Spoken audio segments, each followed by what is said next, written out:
Insanity. That's what one doctor is calling the president's joyride yesterday, an unnecessary risk for the sake of political theater. But let's ask ourselves, is it surprising? Not at all. Our president has shown himself to be an impulsive person who bores easily. He also has a need to present a facade of what he considers strength. Couple this with a complete disregard for protocols and procedures, and this is where we arrive. The fact that the health of the people surrounding him was put at risk is incidental. What's important is the optics, always the optics. We've seen this from the start of his term in office, and we've seen how this line of thinking can infect others.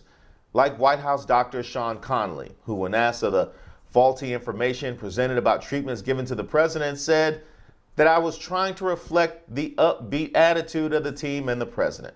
And the truth has to fall to the wayside to do this, then so be it, right? This whole weekend was a case of evasion and misdirection. Seemingly staged pictures, a lack of clear, concise information coming from the White House, aides attempting to paint a portrait of a president hard at work, and he himself saying that he spent part of his time visiting wounded warriors and first responders, which I find doubtful considering he's infected with a highly contagious virus. What doctor would allow this? The one on the team who said he could be discharged as early as today?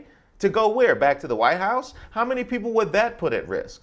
A president's priority should be the health and well-being of the citizens they serve and the ones who work for and protect them. Doing otherwise, either due to impulse, boredom, or something else, is a selfish dereliction. It was reported that a senior aide to the White House said that shows of strength and resilience to the American public are crucial.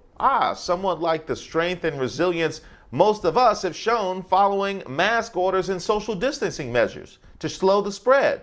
I would love for the president to join us. Going forward, what should be of the utmost importance is the truth, which is crucial during times like these. And unfortunately, that's the one thing that's been in very short supply lately.